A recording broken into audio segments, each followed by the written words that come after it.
Bien, bonsoir à tous, merci pour cette invitation. Peut-être juste en 2 mots pour situer d'où je parle. Le GIP Loire Estuaire, c'est une structure partenariale en fait qui réunit à la fois l'État, ses établissements publics comme le Grand Port Maritime, Voies Navigables de France, les collectivités locales, régions, départements, Nantes Métropole, la Carène, et les acteurs économiques, industriels de l'estuaire, armateurs, qui ont décidé, et c'est un partenariat qui date de 1998, donc qui commence à être ancien, de se doter d'un outil technique. Le GIP, c'est un outil de connaissance, de suivi de la Loire estuarienne. On travaille des ponts de C jusqu'à la mer. En effet, autour de cette fonction première de connaissance assez appliquée du fleuve et de ses grandes composantes, et c'est essentiellement de ça que je vais parler, mais qui a évolué au fil du temps, le GIP portant aussi des politiques liées à l'eau et au milieu aquatique, puisqu'il est animateur d'un schéma d'aménagement et de gestion des eaux. Il a aussi préfiguré des programmes de restauration, de rééquilibrage du lit du fleuve en amont et en aval de Nantes. Voilà, juste dans les grandes lignes. Alors, moi, ma présentation, c'est une présentation assez générale que je vais faire de la Loire estuarienne. À la fois, je vais rentrer quand même par l'historique de la Loire, des aménagements, parce que on parle bien sûr de la Loire à Nantes. Le lien de Nantes et de la Loire est fort. Il faut le lire aussi au travers des stratégies d'aménagement du fleuve qui conditionnent ce qu'il est aujourd'hui, qui conditionnent ses usages. D'où ce petit retour par l'histoire dans un premier temps. Et puis je vais assez rapidement balayer ce que sont les grandes composantes environnementales, économiques, les usages en fait, puisque le thème de la séance, c'est bien la pratique du fleuve et ses usages aujourd'hui. Peut-être juste pour planter le décor et pour commencer, parce que parler de la Loire, parler de l'estuaire, c'est une chose. Il faut rappeler qu'on dépend d'un grand bassin versant, c'est un 5e de la France. Pourquoi en parler? Parce qu'on reçoit les eaux de 118 000 km², c'est considérable. On reçoit aussi tout ce que peut produire un bassin versant, que ce soit des nutriments, des pesticides. 8 millions d'habitants qui habitent sur un bassin versant, même si Nantes est la plus grande ville du bassin versant.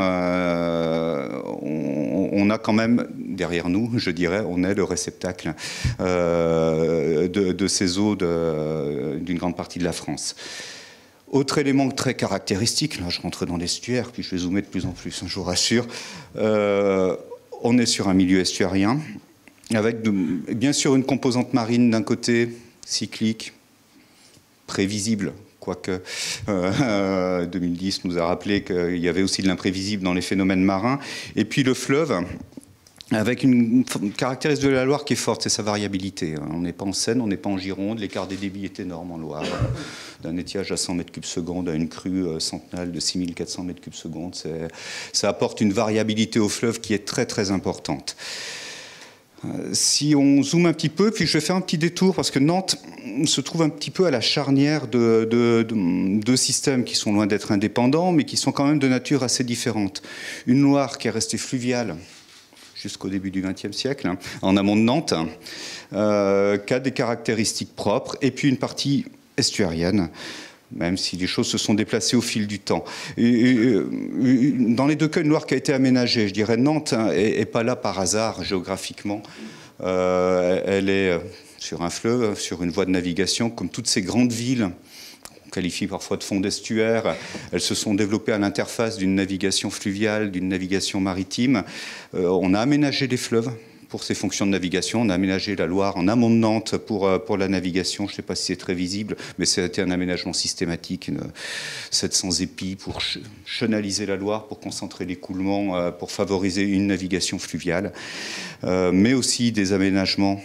Pas tant pour la navigation en amont de Nantes d'ailleurs, on a plutôt pour la navigation estuarienne, on a beaucoup exploité le sable de Loire, c'était un double intérêt, c'était le développement de Nantes, l'exode rural, dans les années tout au long du XXe siècle, surtout la deuxième partie du XXe siècle, où on a exploité le sable de Loire, c'était un double intérêt, on avait à la fois un matériau de qualité pour la construction neuve, pour les routes, dans cette grande période d'aménagement du territoire. Et puis, c'était une façon de permettre aussi au fleuve, ou surtout à la marée, de remonter plus amont, et ça, je vais y revenir tout à l'heure, pour des besoins de navigation estuarien, cette fois-ci, et maritime.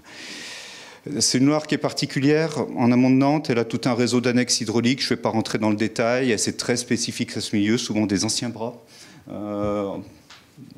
Encore en fonction pour certains, d'autres qui ne sont plus connectés que par un bord, qui ont des fonctions écologiques importantes. C'est une spécificité. L'autre spécificité du bief en amont de Nantes aussi, c'est qu'on est sur des communes riveraines de la Loire qui ont conservé un lien très fort avec la Loire. C'est-à-dire qu'on est sur un chapelet de bourgs qui ont un front de Loire, qui ont des cales, qui ont des quais. C'est une Loire qui est encore très pratiquée au niveau d'une navigation de plaisance. Qui est encore très pratiquée sur par de la pêche amateur, qui est une Loire largement vécue, je dirais, par les citoyens. Il suffit de regarder aussi le tissu associatif qui est présent sur ce bief en amont de Nantes, qui est très présent et qui fait valoir aussi l'intérêt de retrouver une Loire pour un certain nombre d'usages et de fonctions. C'est une grande caractéristique. La partie estuarienne est différente. Même si ça reste le même fleuve. Nantes est entre les deux. Partie estuarienne, là aussi une histoire liée à la navigation, je le disais tout à l'heure. Vous avez sur ce visuel le tracé de la Loire en 1850, où on voit encore, je ne sais pas si c'est très visible sur les grands écrans, on voit la trace des aménagements plus anciens, qui datent du Moyen-Âge au niveau des marais estuariens. Ce sont été les premières phases d'assèchement, de reconquête de cette plaine alluviale. Ce que je ne dis pas, c'est qu'on a un grand bassin versant, donc je vais le dire. On a un petit estuaire. Si on prend la Gironde, la Seine, où l'onde de marée, la marée dynamique se propage sur 180 km à peu près. Ici, c'était encore 70 km au début du XXe siècle. C'est maintenant 90 km. Donc toute la zone de mélange, toute la zone estuarienne est beaucoup plus courte, beaucoup concentrée entre Saint-Nazaire et Nantes. C'est une caractéristique du territoire. L'autre caractéristique, ça va être un estuaire large plaine alluviale. Et en effet, les premiers aménagements, les premières conquêtes des terres dans le fleuve remontent au Moyen-Âge avec l'aménagement des marais estuariens, donc à des fins d'exploitation agricole. Qui ont été confortés au XVIIIe, XIXe siècle. Et puis les grands aménagements, eux, pour la navigation maritime, ont vraiment commencé au XIXe siècle avec la question de la place nantaise, et notamment de sa capacité d'accueillir une navigation. Alors, c'est différentes doctrines, je ne vais pas rentrer dans le détail, qui se sont développées au fil du temps, mais avec des logiques de chenalisation, des logiques dans un premier temps très fluviales. On concentre l'écoulement, des logiques parfois de séparation des fonctions et des usages. Le canal maritime de la Basse-Loire, le canal de la Martinière, qui a été réalisé pour essayer d'échapper au banc de sable qui était toujours présent dans la Loire et qui, in fine, a été sous-dimensionné parce que la navigation, elle, a évolué plus vite que ce qu'on pouvait projeter en termes de stratégie d'aménagement. Et donc, du coup, à partir du XXe siècle, une stratégie de chenalage qui consiste à aménager le fleuve dans sa morphologie pour que ça soit travaillé avec l'onde de marée, pour que la marée puisse porter les navires jusqu'à Nantes et avoir une amplitude maximale. Donc, ça a en effet des travaux successifs. C'est des grandes lois d'aménagement du début du XXe siècle qui ont préfiguré ce qu'allait être l'estuaire à la fin du XXe, et après des travaux successifs jusque dans les années 70. Ce qui fait qu'on est allé vers une géométrie beaucoup plus simplifiée, là, qui va apparaître maintenant dans l'estuaire de la Loire. Vous voyez cette forme très progressive de resserrement des berges, avec en effet une finalité de navigation. On a cherché, c'est l'ingénieur Léchalat qui a posé cette théorie au début du XXe, à ce qu'en effet on ait un zéro, un niveau des plus basses mers à Nantes qui soit identique à celui de Saint-Nazaire. Et en fait, en effet, à la fin du XXe siècle, on constate que le marnage à Nantes est à peu près équivalent, enfin la différence pleine mer-basse mer à peu près équivalente à celui de Saint-Nazaire.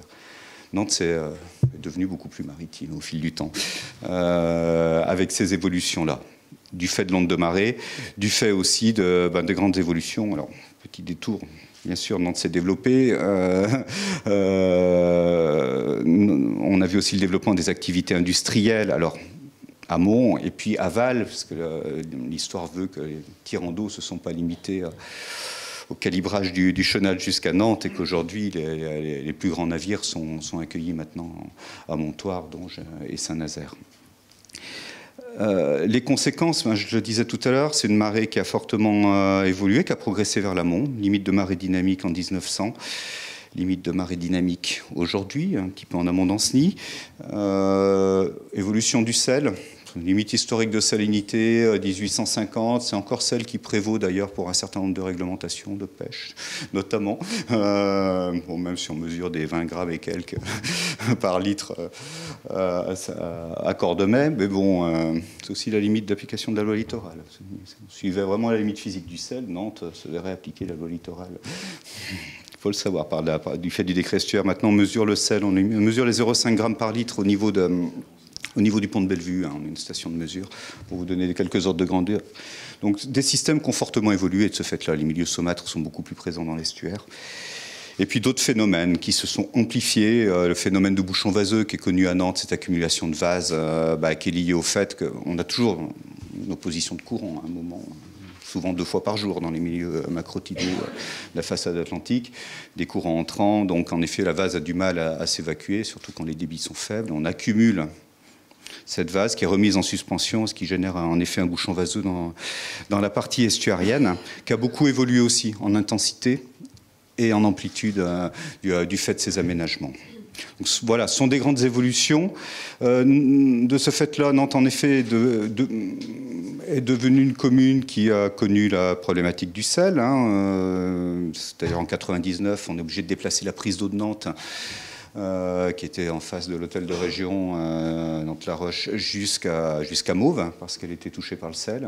Premier impact sur les usages. Et puis, en effet, dans ces années-là, on commence à poser les constats de ces évolutions dans les années 90.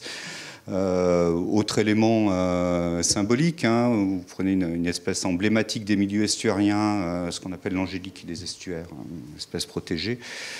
Sa zone de répartition, avant, ou en tout cas il y a encore une cinquantaine d'années, était autour de Cordemais. Aujourd'hui, elle est clairement centrée sur Nantes. C'est une espèce protégée, interdite d'arrachage. Ça pose des problématiques assez importantes sur une ville qui retrouve son fleuve et qui aménage ses berges, qu'on peut être surmonté, mais ça fait partie des grands paradoxes. Alors, les grandes composantes de l'estuaire, je vais rentrer par l'environnement, c'est aussi un autre sujet de travail. Un milieu estuarien, un milieu complètement atypique. D'abord parce qu'il est structuré par des gradients. Alors des gradients de submersion, du fait de la marée, du fait de cette plaine alluviale qui reste largement submergée par la Loire.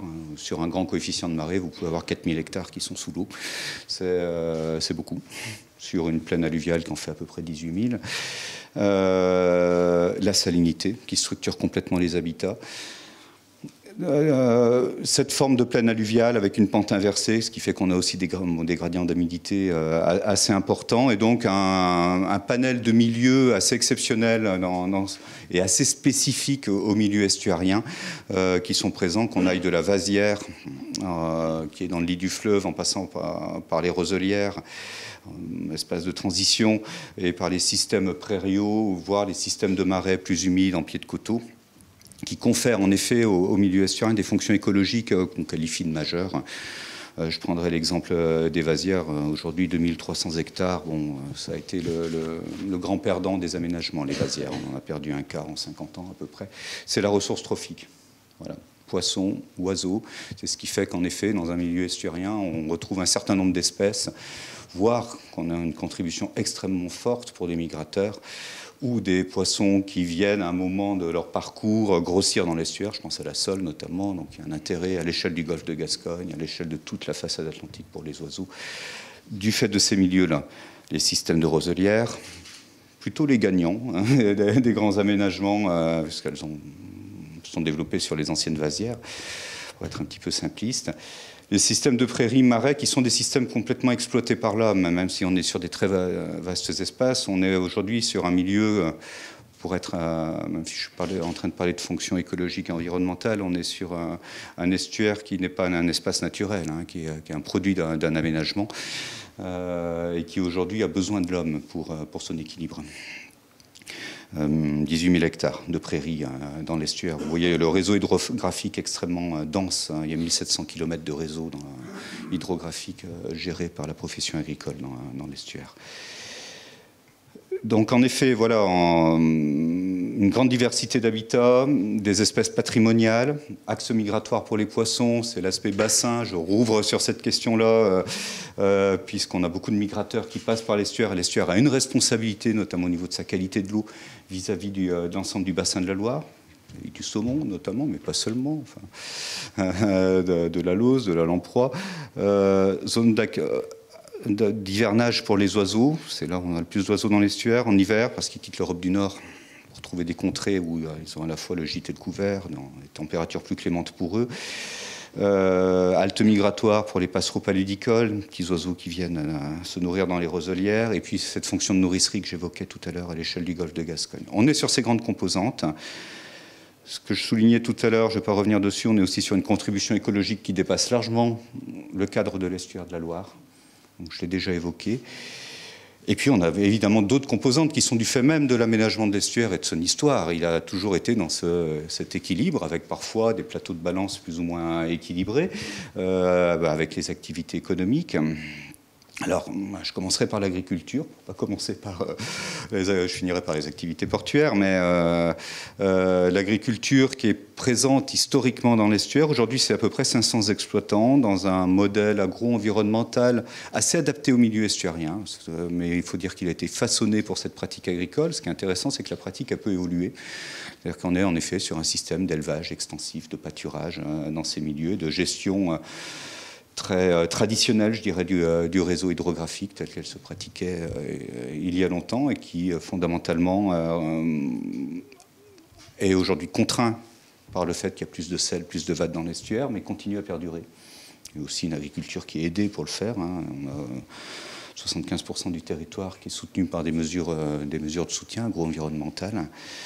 Voilà, c'est un petit visuel sur ce que ça veut dire, la gestion du réseau hydrographique d'un ouvrage primaire, la vanne de la centrale de Cordemais, en référence à la centrale de Cordemais, en haut jusqu'au réseau tertiaire qui est géré directement par l'exploitant. Parfois, on est sur des structures qui sont modestes. Et puis l'eau, parce qu'en fait, beaucoup parlé de la voie de navigation et de ce lien historique qui peut exister entre les villes et l'axe de navigation, mais les villes et les fonctions même économiques, industrielles se sont développées parce que la Loire est une ressource en eau. Alors c'est une ressource en eau potable. 70% de la population du département boit de l'eau de Loire. C'est quelque chose qui n'est pas forcément connu, qui est plutôt, même, le sujet sera peut-être réabordé, mais qui est plutôt une eau de bonne qualité si on la compare par rapport à d'autres grands systèmes estuariens. Je pourrais prendre l'exemple de la Seine. L'eau agricole, parce que cette agriculture de marais fonctionne bien sûr avec des envois d'eau dans le marais, c'est le propre de ce fonctionnement. On fait des envois l'été et des chasses en hiver pour pouvoir réguler les niveaux et avoir un système qui puisse être exploité du mois de mai jusqu'au mois d'octobre à peu près. Et puis l'eau industrielle, bien sûr. L'eau industrielle, c'est l'eau de process. C'est l'eau de refroidissement ou de réchauffement. En refroidissement, c'est Cordemais. C'est le gros utilisateur d'eau. Je ne dis pas consommateur, parce que ce que prélève Cordemais est rendu au milieu, mais c'est quand même plus de 90% de l'utilisation de l'ensemble de l'utilisation de l'eau sur le territoire. C'est des process comme ceux de GDF à Montoire, cette fois-ci pour la transformation du gaz. Donc c'est de l'eau de réchauffement qui est utilisée. Et c'est de l'eau de process. Ça a été longtemps Béguincet, Indrette, qui utilisent la Loire pour leur propre process, avec les contraintes qu'elle représente aujourd'hui. C'est-à-dire que c'est plus compliqué d'utiliser une eau chargée en sédiments ou en vase pour ce type de process. Voilà, mes images apparaissent après coup. À peu près le poids de répartition entre les différents usages industriels, eau potable, donc plus de 80, j'arrive pas à lire d'ici, donc plus de 90% pour l'industrie, 7% pour l'eau potable. L'agriculture, c'est ce qui est encore le plus dur à estimer parce que le réseau des marais estuariens étant ce qu'il est, géré encore à la main. Pour une bonne partie des marais, on ne connaît pas les volumes en fait. Les fonctions portuaires, je ne rentrerai pas dans le détail parce qu'on n'est peut-être pas sur ce type d'usage ce soir, mais il y a quand même ces deux places, évidemment. C'est la place nantaise, avec des trafics spécifiques, le bois notamment, le céréal, l'export, une voie de navigation, une composante en soi de la fonction portuaire, et bien sûr la place nazérienne avec ses trafics propres énergétiques, notamment conteneurs. Et puis enfin, le dernier élément, c'est le nouveau rapport au fleuve. Et historiquement, le lien de la Loire et de Nantes, il est au travers de la fonction de navigation. Donc c'est une photo qui est un petit peu ancienne. Il y a quelques composantes qui nous permettent peut-être de la dater, notamment la place de la Petite Hollande qui est un tas de sable à cette époque-là. Voilà, donc on doit être en plein travaux de remblaiement. Je n'ai pas la date de la photo, il faudrait que j'essaye de la trouver. Voilà, mais historiquement, la relation de Nantes au fleuve, elle est d'abord portuaire, c'est celle des chantiers. Toujours dans ces années 90, je veux dire, le dernier navire lancé sur Nantes, c'est 1987. Donc après, en effet, il y a une grande évolution de la façon dont on va commencer à regarder et l'île de Nantes et le fleuve depuis Nantes, avec l'évolution de ces fonctions-là, également le déplacement des terminaux portuaires vers Cheviré, qui ont abandonné aussi l'île de Nantes. Et là, on est vraiment dans une période contemporaine. Et puis le développement progressif d'autres usages, alors bien sûr au travers de l'espace public, de l'aménagement urbain, de l'île de Nantes. Et là, on est vraiment dans la période contemporaine. Bon, là, j'ai pris l'exemple du bac pour traduire un autre usage. J'aurais pu prendre le navibus, qui est peut-être encore plus éclairant pour Nantes, sur le début d'autres pratiques de la Loire par les Nantais. Ou encore, voilà, des bateaux un petit peu bizarres qui commencent à prendre forme sur la Loire. Enfin, juste pour illustrer, depuis 2007, en effet, au travers de la Biennale d'art contemporain, le nouveau regard que peuvent jeter les citoyens nantais sur la Loire, qui reste méconnu parce que quelque part, et je pense que c'est un des enjeux, et c'est là-dessus que je voudrais finir, cette Loire ou cet estuaire reste quand même entretient une relation, alors peut-être pas avec l'ensemble de la population, une relation historique qui est forte, à la fois avec les navigants, avec les pêcheurs professionnels, mais je pense qu'on aura une très bonne illustration avec les agriculteurs, avec les scientifiques, avec les associations de protection de la nature. Mais on est quand même sur des relations qui sont très segmentées, en fait. Chacun a sa Loire, hein, parfois elles s'opposent, et Dieu sait que sur l'estuaire, on a vu des oppositions pendant les 30-40 dernières années, parfois autour de projets bien connus, mais le but n'est pas de rentrer dans ce débat-là. Mais en effet, on est resté pendant longtemps sur des relations de spécialistes ou de métiers ou de pratiquants éclairés qui avaient un lien direct avec le fleuve. Aujourd'hui, le fleuve s'ouvre, en effet, par d'autres types de pratiques, hein, où il commence à s'ouvrir. On est, me semble-t-il, dans cette période-là, moi je suis toujours surpris d'entendre les Nantais découvrir la Loire, découvrir qu'à Nantes elle coule dans les deux sens. C'est pas toujours évident de commencer à appréhender ce qu'elle est, ces composantes, de la découvrir aussi lors de la Biennale par ces descentes de Loire, où en fin de compte on voyait peut-être encore davantage de la Loire que les œuvres. Et c'est une expérience en soi. Donc voilà, on est aujourd'hui dans ce nouveau rapport et je trouve qu'il commence à éclairer assez fortement le débat qui sans doute arrive au bon moment. Bien, merci pour cette présentation un peu globale, à la fois historique des aménagements. Voilà.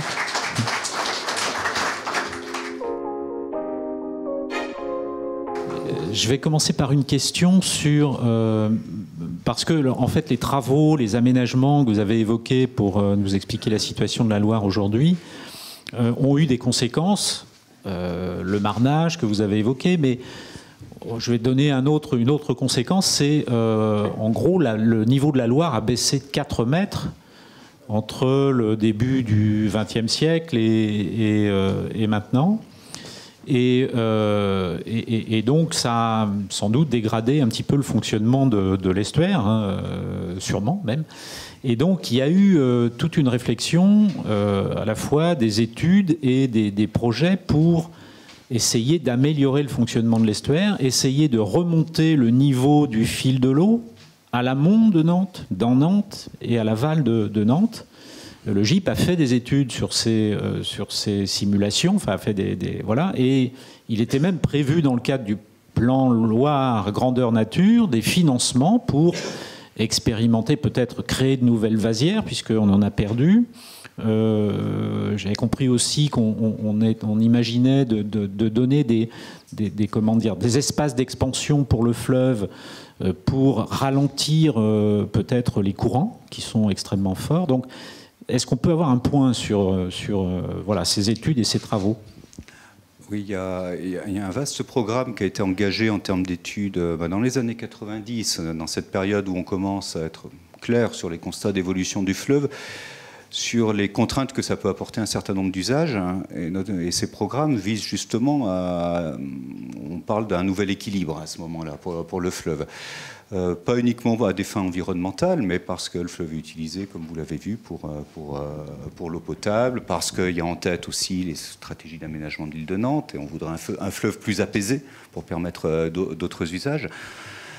Bon, qu'est-ce qu'un fleuve plus apaisé? Voilà, c'est un vaste débat, mais justement, on travaille sur les objectifs, d'ailleurs, dans le cadre de ces programmes. C'est quelque chose d'assez intéressant. Est-ce que la solution, c'est de relever la ligne d'eau dans l'estuaire? Est-ce que c'est peut-être plutôt d'avoir moins de courant, de permettre un certain nombre d'usages?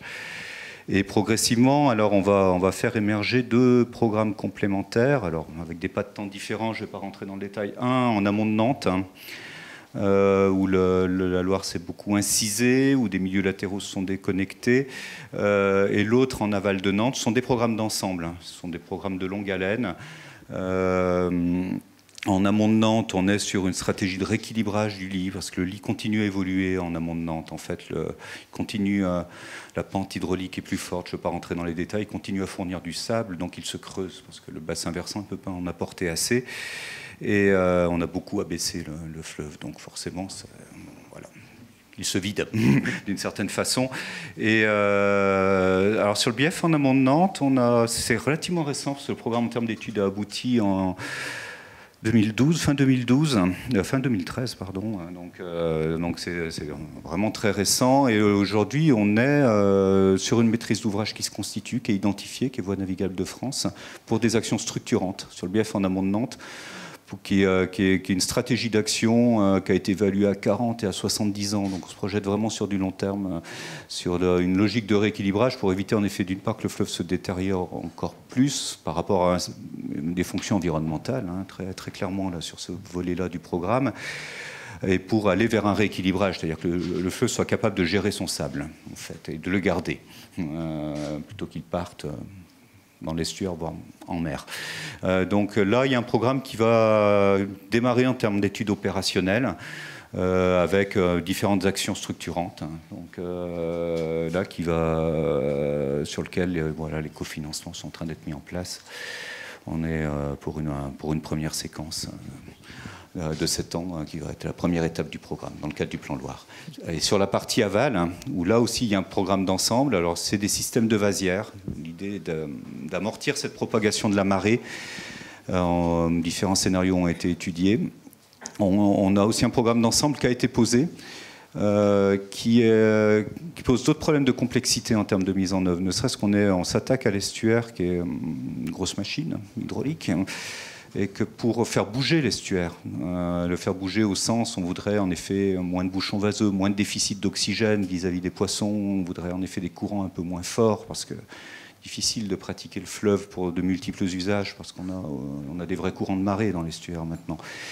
Aujourd'hui, on a le cadre, on sait ce qu'il faut faire, on sait que pour commencer à faire bouger l'estuaire, je dirais le premier niveau d'accès, c'est tout de suite réaliser 300 hectares de vasières, donc c'est beaucoup, hein, c'est assez considérable, ça nécessite de trouver des équilibres aussi avec les pratiques agricoles, etc., trouver des financements qui dépassent la centaine de millions d'euros.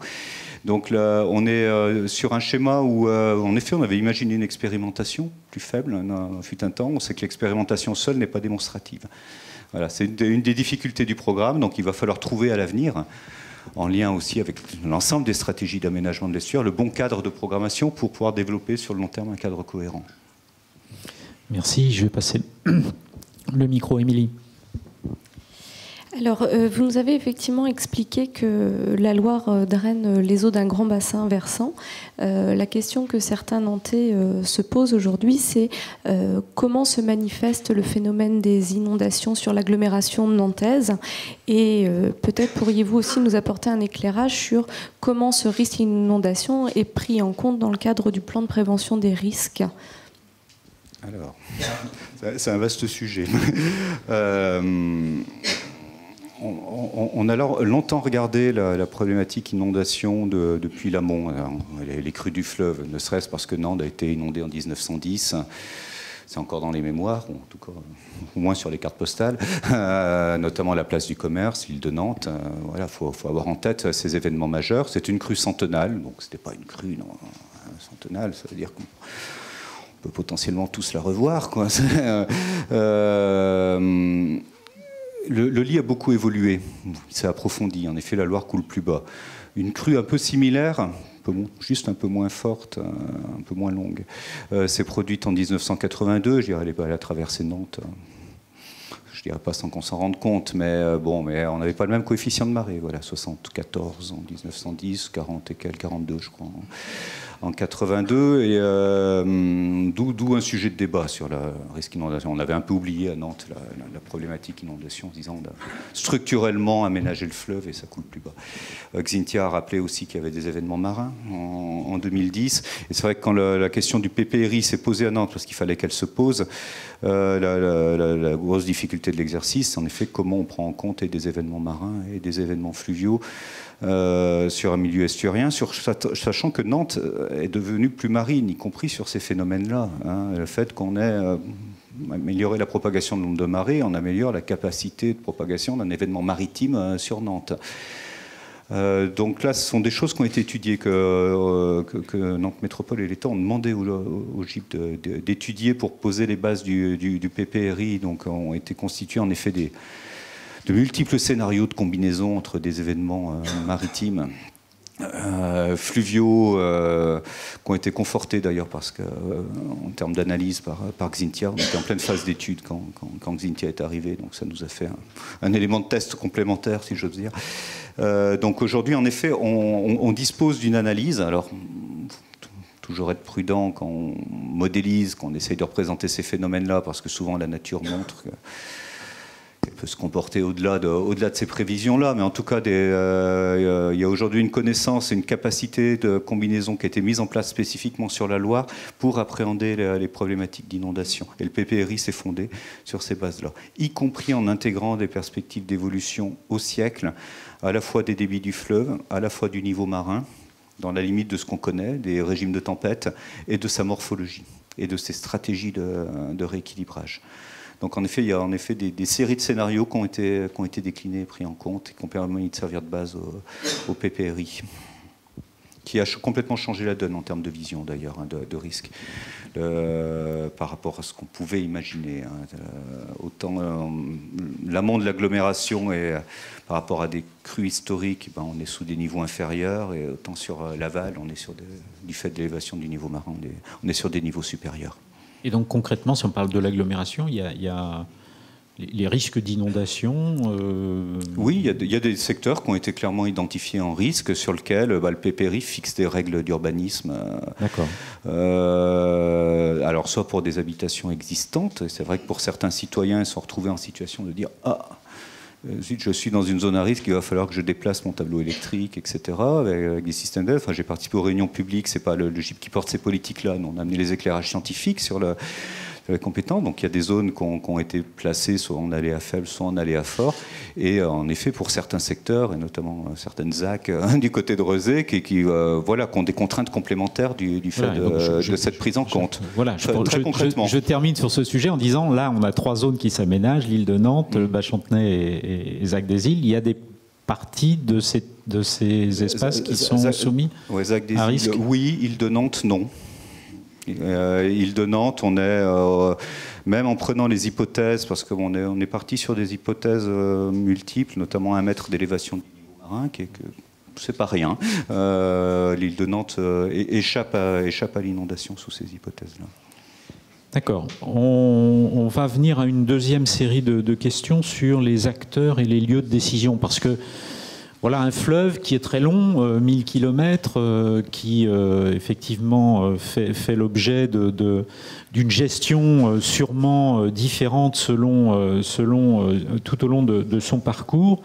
Et si on parle plus spécifiquement, évidemment, la partie métropolitaine du fleuve et de l'estuaire, est-ce qu'on peut cerner qui décide quoi pour la Loire ?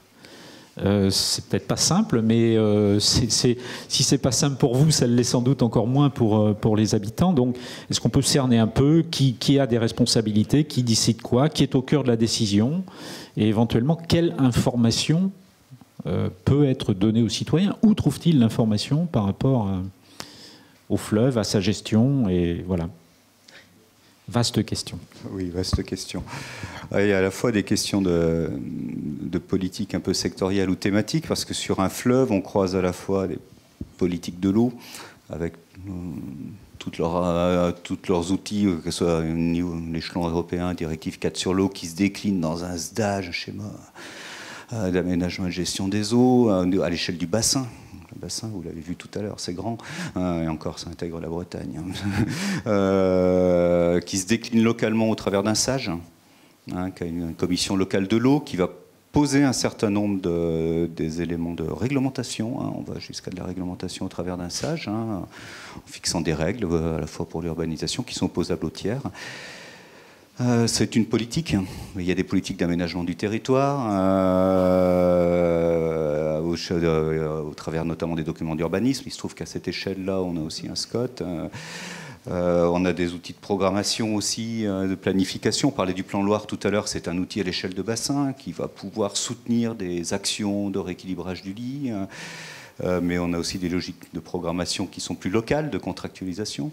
Contrats de plan État-région, voire des contrats à l'échelle d'une intercommunalité qui se mettent en place. Donc c'est difficile de faire émerger un lieu de gouvernance, ne serait-ce parce que les politiques sont multiples, que les thématiques sont multiples, que les échelles sont multiples, et qu'on croise aussi...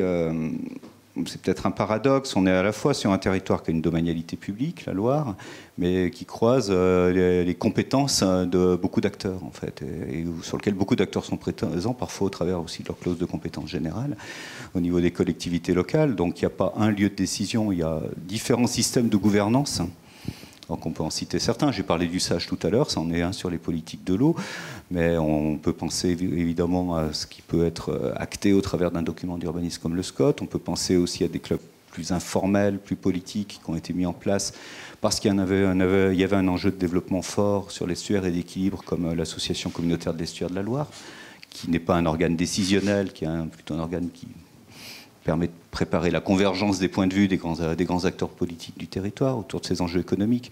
Voilà, donc l'enjeu est beaucoup au travers de la coordination de ces politiques publiques, parce qu'on est dans un état de droit qui produit ces dispositifs et ces différents processus. Ok, je comprends qu'il y a de multiples sujets et donc multiples autorités, mais si je veux poser une question très basique, si je parle du plan d'eau dans la ville, enfin dans l'agglomération, qui fait la police sur le plan d'eau? C'est-à-dire là, on est en train de parler de nouveaux usages et de nouvelles pratiques. Qui peut autoriser ces nouvelles pratiques? Donc là, je parle du plan d'eau.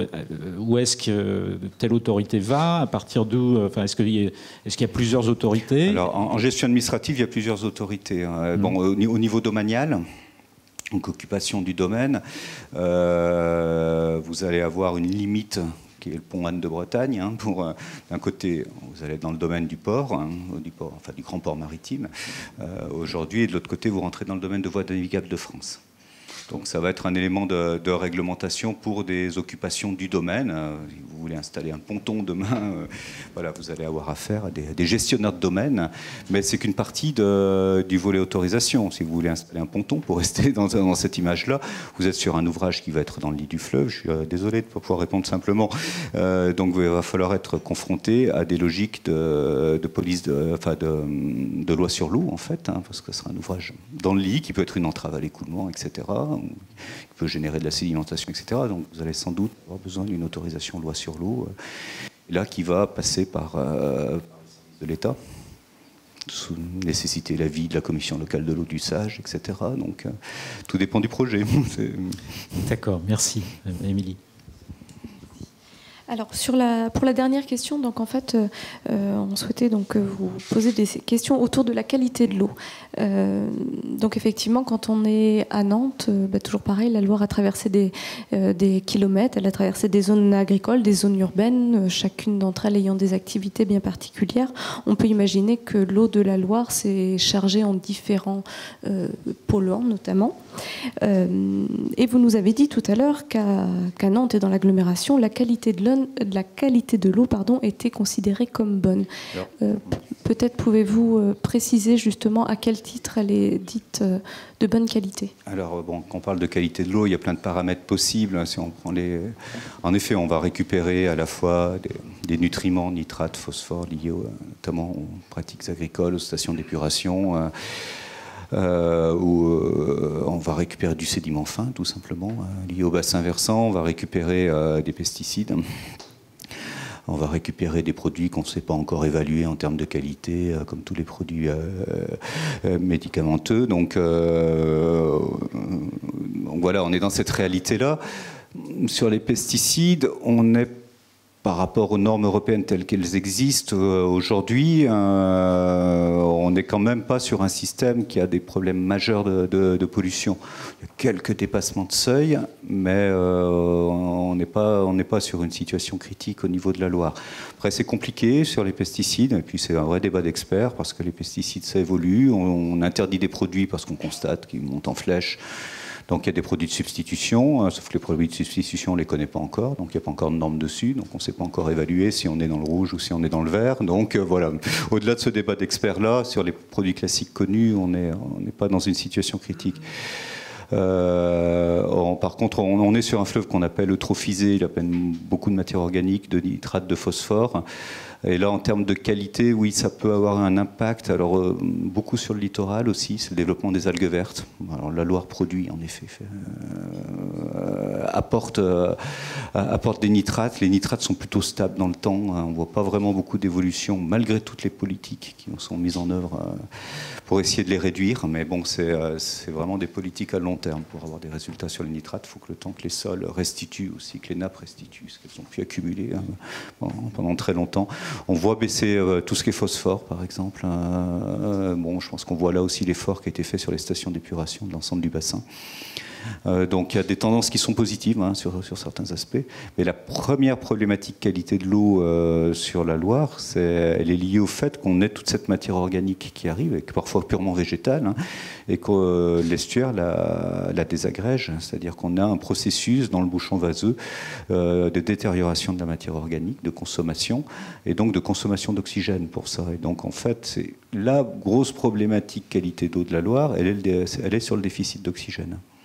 Parce qu'en été, quand l'eau est suffisamment chaude, on peut avoir des zones qui sont anoxiques sur des dizaines de kilomètres. Et pour le milieu vivant, c'est une vraie problématique, notamment pour les migrateurs. Toujours concernant la qualité de l'eau, aujourd'hui, dans le cadre de ce débat, il y a des propositions citoyennes qui évoquent le développement des activités nautiques, que ce soit la baignade par exemple, ou du ski nautique ou autre. Quelle est la compatibilité, quelle serait justement la compatibilité de ces usages avec la qualité de l'eau telle qu'elle existe actuellement ? Alors, la baignade, elle est interdite en Loire, à peu près de partout. Je pense qu'elle l'est d'abord en premier lieu sur des problématiques de dangerosité. Il y a des courants en Loire. C'est peut-être ce qu'on oublie maintenant qu'on redécouvre la Loire. Peut-être le message que je voulais faire passer tout à l'heure. La Loire, elle est encore très maritime, donc il y a beaucoup de courants. Une